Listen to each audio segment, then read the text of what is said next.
एक सच्ची घटना सुनाता हूँ। एक स्कूल टीचर था, बहुत ईमानदार आदमी था। गांव के गरीब बच्चों को मुफ्त में पढ़ाता था। कई बार अपनी जेब से उनकी किताबें खरीद देता था। लोग उसे समझाते थे, इतना क्यों करते हो, तुम्हें क्या मिलेगा?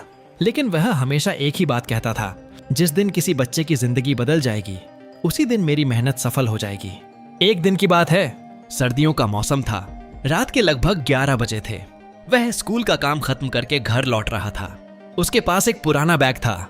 उस बैग में महीने भर की तनख्वाह भी रखी थी। रास्ते में एक सुनसान पुल पड़ता था। जैसे ही वह पुल के पास पहुंचा, एक आदमी अंधेरे से बाहर आया। उसने टीचर को रोका और बोला, माचिस है क्या? टीचर ने जेब से माचिस निकाली, तीली जलाई। उस आदमी ने बीड़ी जलाई। कुछ सेकंड तक उसके चेहरे को देखा और चुपचाप हट गया। टीचर आगे बढ़ गया।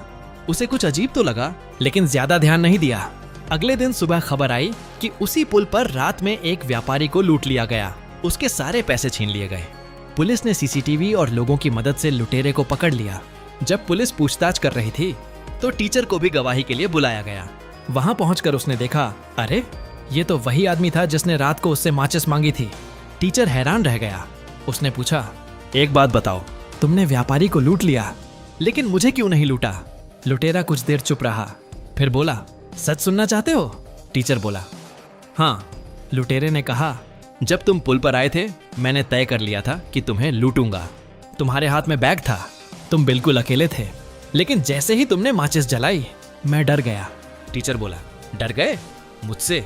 लुटेरा बोला, तुमसे नहीं, तुम्हारे पीछे खड़े उस बूढ़े आदमी से। टीचर चौंक गया, कौन बूढ़ा आदमी? लुटेरा बोला, सफेद कपड़े पहने हुए, लंबी दाढ़ी थी और उसकी आंखें सीधे मेरी तरफ देख रही थीं। मुझे लगा अगर मैंने तुम्हें हाथ लगाया तो मैं बच नहीं पाऊंगा। टीचर के रोंगटे खड़े हो गए, क्योंकि वहां कोई बूढ़ा आदमी था ही नहीं। वह पूरी रात अकेला था।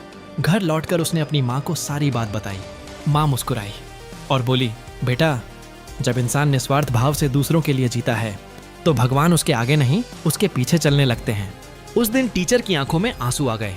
उसे समझ आ गया कि जिंदगी में कई बार हम सोचते हैं कि हम अकेले हैं, लेकिन सच यह है कि जब नीयत साफ होती है, जब कर्म अच्छे होते हैं, तो कोई ना कोई शक्ति हमारे साथ खड़ी होती है।